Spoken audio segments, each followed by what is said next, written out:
Dear friends,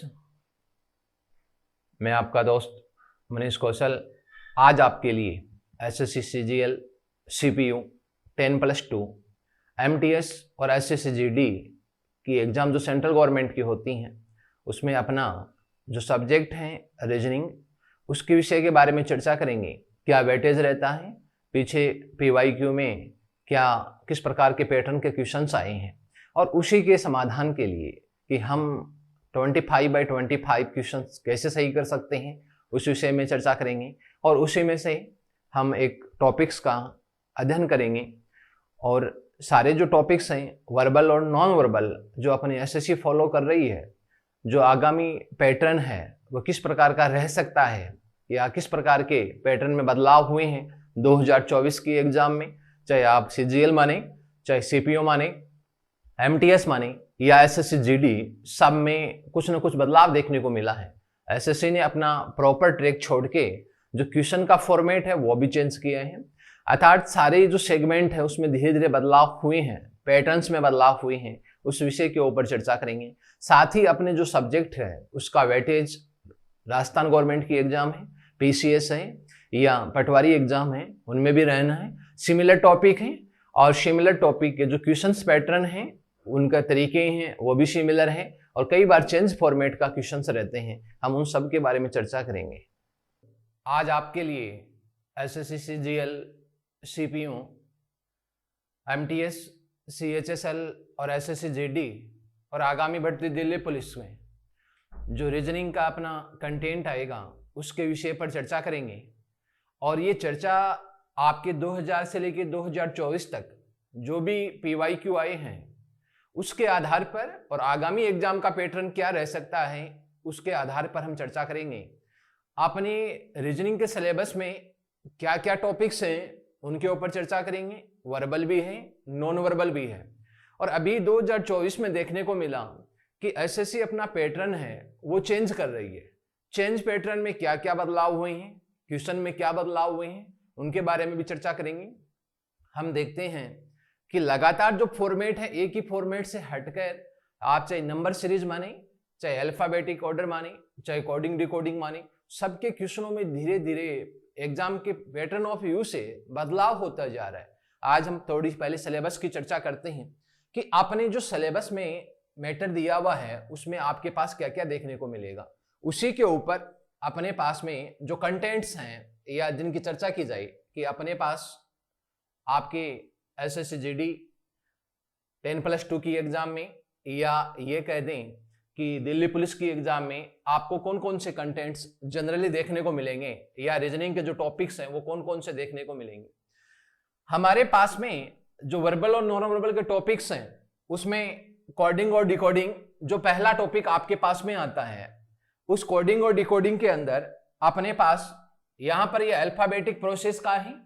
उसके बाद में एक एनालॉगी टॉपिक है, दोनों ही टॉपिक एक दूसरे से रिलेटेड हैं या अपने पास ये कहा जाए इसी के सिमिलर जो टॉपिक्स बनते हैं। अपनी अलग अलग जो वेरिएशन ऑफ एग्जाम्स हैं उसमें कई बार ये होता है, देखने को अपने पास मिलता है कि अलग अलग प्रकार के पैटर्न्स ऑफ व्यू के अंदर हमारे पास टॉपिक देखने को मिलेंगे कि कुछ क्वेश्चंस तो कोडिंग और डिकोडिंग के मिलेंगे।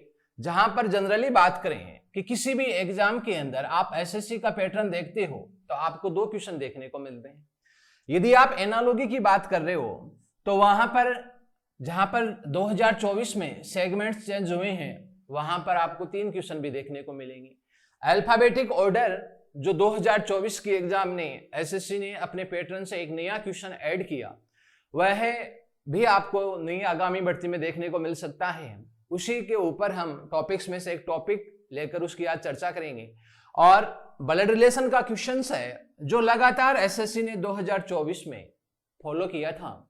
इसके साथ में ही कंप्लीट ऑफ इनकम्प्लीट फिगर्स, इसका एक क्वेश्चंस लगातार मोड में बना हुआ है। यदि हम दिल्ली पुलिस की बात करें तो यहाँ पर जो फिगर्स की बात है, चाहे आप काउंटिंग फिगर्स हैं चाहे पेपर कटिंग है, 3 टॉपिक तो यहाँ पर आपके पास फिगर्स के दे रखी हैं।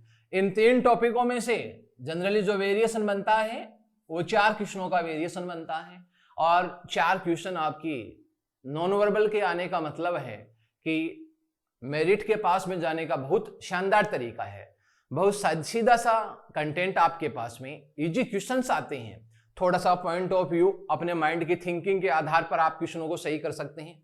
इसी के अंदर आपके 3 के साथ में इमेज फॉर्मेट में मिरर और वाटर इमेज के क्वेश्चंस आते हैं, और एक आता है इनबिल्ट शेप ऑफ डिजाइन का क्वेश्चंस आता है, वह भी आपको एग्जाम में देखने को मिलता है। यदि हम एसएससी की कोई भी एग्जाम की बात करें तो यहां पर नॉन वर्बल के आपको 4 क्वेश्चंस देखने को मिलते हैं, और दिल्ली पुलिस की बात करें तब यहीं पर ये क्वेश्चन 4 से बढ़कर 6 तक हो जाते हैं, और कई शिफ्ट में 7 भी देखने को मिलते हैं। आज हम इन्हीं टॉपिक्स में से एक टॉपिक लेके चलेंगे। यहां पर यह कह दें कि अपने पास में मिरर और वाटर इमेज का टॉपिक है, वह भी फिगर्स के अकॉर्डिंग ही आना है, दोनों सिमिलर हैं। यदि बात करें सीरीज और क्विज टेबल, दोनों नंबर सीरीज के क्वेश्चंस हैं, और एसएससी ने इन दोनों पैटर्न्स के अंदर ही बदलाव किया है। पहले नंबर सीरीज आपको एक व्यू में देखने को मिलती थी, आजकल ये नंबर सीरीज भी एनालॉगी के फॉर्मेट में देखने को मिलती है, और इसके अंदर भी बदलाव हुए हैं, क्वेश्चनों का फॉर्मेट है वो भी चेंज हुआ है। अभी बात की जाए कि अपने पास जनरली जो एसएससी फॉलो करती है, सिलोजिम 2 क्वेश्चंस लगातार रूप से आ रहे हैं, चाहे आप CHSL लीजिए, +2 लीजिए, CPO या CGL में। अरेंजमेंट की बात करें तो एक क्वेश्चन आपको अरेंजमेंट को देखने का या वेन डायग्राम, दोनों में से आपको क्वेश्चन जरूर मिलते हैं। तो हम आज यहां से कंटेंट एक टॉपिक लेकर चलते हैं कि अल्फाबेटिक ऑर्डर जो बेसिक सा लास्ट टाइम CGL में 2024 में लगातार रूप से एसएससी ने टोटल जो भी पारियां हुई थी, चाहे आप प्री मानिए या मेंस मानिए, PYQ आप जब उठाकर देखेंगे तो आपको पता चलेगा कि एसएससी ने अल्फाबेटिक ऑर्डर के क्वेश्चंस में जो लगातार डिक्शनरी ऑर्डर का क्वेश्चंस आता था उसको चेंज करके एक नया पैटर्न उसमें डाल दिया। और आज हम उसी एक टॉपिक को लेकर आगे अपने कंटेंट की चर्चा करेंगे कि अपना टॉपिक आज का अल्फाबेटिक ऑर्डर, और उसी के ऊपर आज हम अध्ययन करेंगे कि अल्फाबेटिक ऑर्डर में क्या आता है। यदि हम बात करें हिंदी फॉर्मेट में तो इसी टॉपिक का नाम है वर्णमाला क्रम, और इसे अल्फाबेटिक ऑर्डर के नाम से जाना जाता है।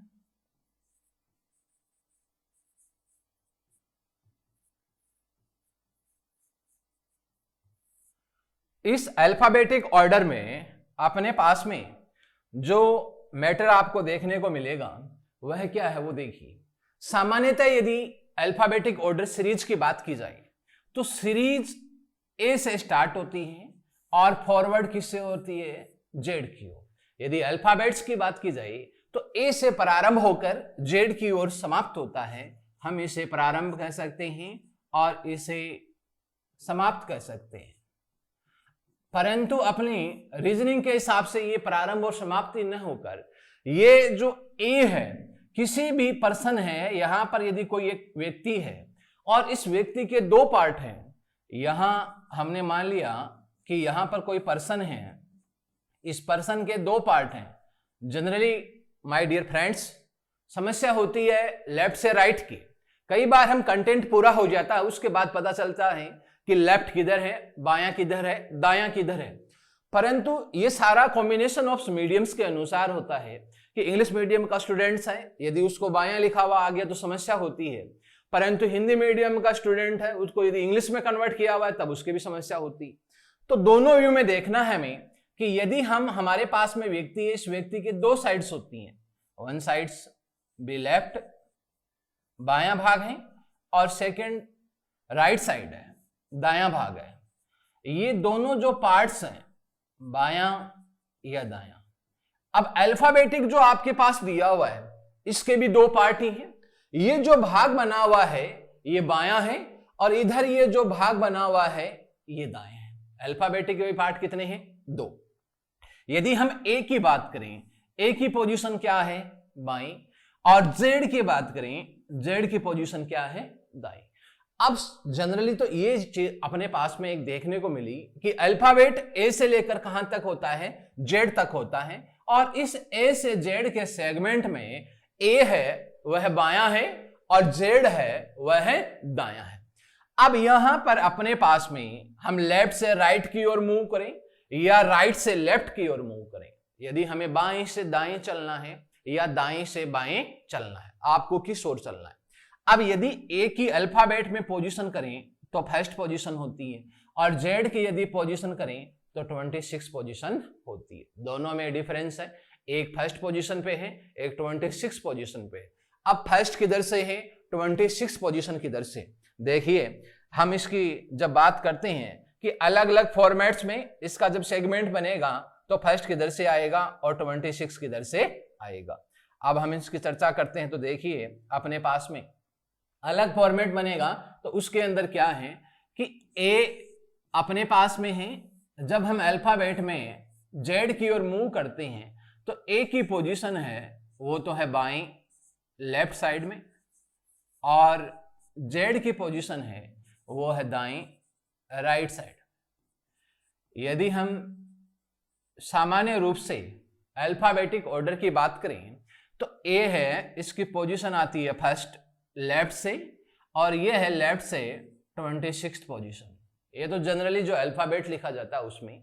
इसी अल्फाबेटिक ऑर्डर को यदि रिवर्स कर दिया जाए तो जेड और किस फॉर्मेट में चलेगा, ए के फॉर्मेट में चलेगा। हम अल्फाबेट को रिवर्स न करके हमें सेगमेंट यही देखना है कि हमें जेड से किस ओर मूव हो रहे हैं, ए की ओर मूव हो रहे हैं। एरो ये दर्शा रहा है कि हमारा जो डायरेक्शन है वह जेड से ए की ओर है। अब देखिए जेड की जो पोजीशन है वो चेंज हो गई है। जेड राइट साइड से फर्स्ट पोजीशन पे है और ए राइट साइड से 26th पोजीशन पे। दोनों में क्या हुआ है, चेंजमेंट हुआ है। अब वेरिएशंस की बात करते हैं कि सामान्य रूप से एसएसजी पहले एक पैटर्न को फॉलो करता था कि यहां पर हम जब ए से जेड की ओर मूव होते हैं तो 5-5 के मल्टीपल में कह सकते हो, 3-3 के मल्टीपल में कह सकते हो कि कुछ लेटर्स पाए जाते हैं। आपके पास में 5 में भी पाया जाएगा, 10 में भी होगा, 15 में भी होगा, 20 में भी होगा और 25 में भी होगा। 5, 10, 15, 20 और 25 के मल्टीपल में कुछ लेटर्स आपको देखने मिलेंगे। वह लेटर्स का एक फॉर्मेट बनता है कि 5 नंबर पे जो लेटर है वो ई होता है, 10 नंबर पे जो पोजीशन है 10 नंबर पे लेटर है वो जे होता है, और जो 15 नंबर पे पोजीशन है ओ होता है, 20 नंबर पे पोजीशन है टी होता है, और 25 नंबर पे पोजीशन है वाई होता है। इनका एक फॉर्मेट बनता है। अपने को लर्न करने की दृष्टि से कहीं पर रट्टा प्रोसेस रोट प्रोसेस काम में नहीं लेना, केवल एक इजी सा फॉर्मेट है कि आपके पास में इसका जो फॉर्मेट बनता है उसे बोलते हैं भाई इजोटी। ई 5 पोजीशन, जे 10 पोजीशन, ओ 15 है, टी 20 है, वाई 25 पोजीशन। एक नॉर्मल सा प्रोसेस, छोटा सा नाम याद रखना है इजोटी। और इजोटी का काम यह है कि 5, 10, 15, 20 और 25। यही फॉर्मेट राइट से लेफ्ट की ओर फॉलो होता है। राइट की लेफ्ट की ओर जब आप मूव करते हो, जेड से ए की ओर मूव करते हो, तो यहां पर भी 5 है, 10 है, 15 है, 20 है और 25 पोजीशन है। इसके ऊपर भी आपके पास में लेटर्स पाए जाते हैं। लेफ्ट से राइट में कोई दिक्कत नहीं होती। जिस प्रकार हम बुक का पहला पेज ओपन करते हैं, वह पेज यदि हमारे पास 100 पेज की कोई बुक है तो वो हमारे पास में ये कह सकते हैं कि 500 टाइम तक जब वो बुक कंप्लीट होती है हमारे सामने होता है। तो फर्स्ट पेज आपके हमेशा माइंड में रहता है कि इस पेज में क्या कंटेंट है, और उसके जो सेगमेंट्स हैं, उसका जो मैटर है वो हमेशा आपकी दिमाग के ऊपर एक छवि बन जाती है, छप जाता है। हमें जो एग्जाम के पॉइंट ऑफ व्यू से आजकल पैटर्न चेंज हो गया कि राइट से लेफ्ट की पोजीशन के क्वेश्चंस आते हैं। राइट साइड से 5th नंबर पे वी है, राइट साइड से 10th पोजीशन क्यू है, राइट साइड से 15 पोजीशन एल है, राइट साइड से 20 पोजीशन जी है और राइट साइड से 25 पोजीशन पे बी है। यहां पर इसका भी एक फॉर्मेट बनता है याद करने का। जिस प्रकार लेफ्ट से राइट इजोटी होता है, उसी प्रकार यदि हम राइट से लेफ्ट आए तो एक कॉम्बिनेशन बनता है कि वी का तो वह है और क्यू का क है, वक्त एल का लो है और जी का जी है और बी का भाई है। ये अपने केवल याद करने की दृष्टि से फॉर्मेट है भाई, वक लो जी भाई। साधारण सा फॉर्मेट है, 5, 10, 15, 20, 25। अपना कंटेंट का काम ये है कि दिमाग में एक सेट हो गया, छवि बन गई कि वकलो जी भाई, इसका मतलब हमें दाईं तरफ से लैंड किया था, 5, 10, 15, 20, 25 पर क्या आएगा। इसी फॉर्मेट में जब हम आगे चलते हैं तो एक इसी ए से जेड के प्रोसेस में अल्फाबेटिक ऑर्डर में टाइप्स ऑफ क्वेश्चंस की बात करेंगे कि कितने प्रकार के क्वेश्चंस बनते हैं अपने टॉपिक्स के। जनरली जब हम कोई टॉपिक्स पढ़ते हैं हमें ये पता चल जाता है कि इस टॉपिक के अंदर क्या क्या दे रखा है, इसके टॉपिक्स के अंदर जो मैटर है या कंटेंट है वो क्या क्या है, हाउ मेनी टाइप्स इस questions should be make in this topic, कि कितने क्वेश्चंस इस पे बन सकते हैं, कितने टाइप्स के क्वेश्चन बन सकते हैं, तो हमें किसी प्रकार की कोई दिक्कत नहीं होती है। देखिए यदि इसके फर्स्ट फॉर्मेट की बात करें तो अपने पास left to right position, otherwise right to left position का क्वेश्चंस फॉलो होता है, या तो लेफ्ट से राइट या राइट से लेफ्ट टाइप का क्वेश्चंस, बाएं से दाएं कह सकते हो या दाएं से बाएं कह सकते हो। यहां पर इसकी 3 प्रकार की पोजीशंस फॉलो होती हैं, और यदि चौथी पोजीशंस की बात करें तो एक पोजीशन फॉलो होती है, वो होती है हाफ के आधार पर, और हाफ होते हैं वो 2 प्रकार के होते हैं, एक तो होता है फर्स्ट हाफ और एक होता है सेकंड हाफ। 2 प्रकार की फॉर्मेट के क्वेश्चंस अप्लाई होते हैं, फर्स्ट हाफ में ए से एम तक और सेकंड हाफ में एन से जेड तक। यदि हम एस अल्फाबेट की बात करें तो इस अल्फाबेट के 2 पार्ट्स होते हैं, एक तो होता है 1 to 13 और सेकंड पार्ट होता है एन टू जेड। 1 to 13 है और सेकंड पार्ट है 14 to 26। ये 2 पार्ट होते हैं अल्फाबेटिक के, दोनों हाफ हैं, दोनों आधे आधे पार्ट बने हुए हैं। आप देखिए जो सेकंड पार्ट्स आता है वो क्या आता है, सेकंड पार्ट आता है बिटवीन लेटर। मध्य अक्षर क्या होता है, बिटवीन लेटर फाइंड आउट करना, मध्य अक्षर ज्ञात करना। सेकंड पार्ट में सेकंड पैटर्न के क्वेश्चन ये आते हैं, मध्य अक्षर ज्ञात करना। और जो फोर्थ पार्ट आता है इसका, क्वेश्चन सेगमेंट थर्ड है, यहां 2 सेगमेंट है, यहां 1 है, 3 सेगमेंट। ये फोर्थ पार्ट आता है, ये आता है डिक्शनरी ऑर्डर, शब्दकोश विन्यास। ये आपको एसएससी जीडी की एग्जाम में, या ये कह सकते हैं कि अपने पास में जो दिल्ली पुलिस की एग्जाम होती है उसके अंदर भी इसका क्वेश्चन देखने को मिलता है। डिक्शनरी ऑर्डर के अंदर जो अरेंजमेंट है वो फॉर्मेट आता है। फोर्थ पोजीशन की बात करें तो इसी में आता है अर्थपूर्ण शब्द का निर्माण करना, अर्थपूर्ण शब्द निर्माण, ये इसका फोर्थ पोजीशन आता है। अलग अलग यदि हम पॉइंट ऑफ व्यू से देखें तो ये 4 जनरली क्वेश्चन बनने वाले हैं, और जब कई बार पेपर थोड़ा सा बढ़ाया जाता है तो एक आता है आपके पास में स्वर व व्यंजन का, vowel and consonant, vowel and consonant का जो भी सेगमेंट चेंज करने का फॉर्मेट होता है उसका जो क्वेश्चंस बनता है वो वोवेल और कॉन्सोनेंट के अंदर परिवर्तन कह सकते हैं।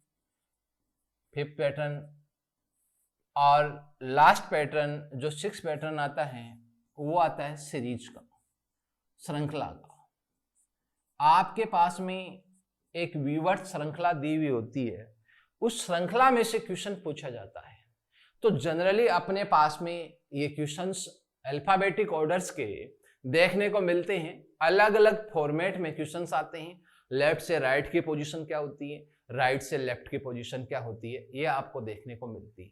आगे का हम इस कंटेंट्स के बारे में या अल्फाबेटिक ऑर्डर में क्या क्या टॉपिक्स आते हैं इसके बारे में नेक्स्ट क्लास में पढ़ेंगे और देखेंगे कि भाई आपके पास में किस प्रकार के क्वेश्चंस बनते हैं, किस प्रकार का मूवमेंट बनता है। Thank you.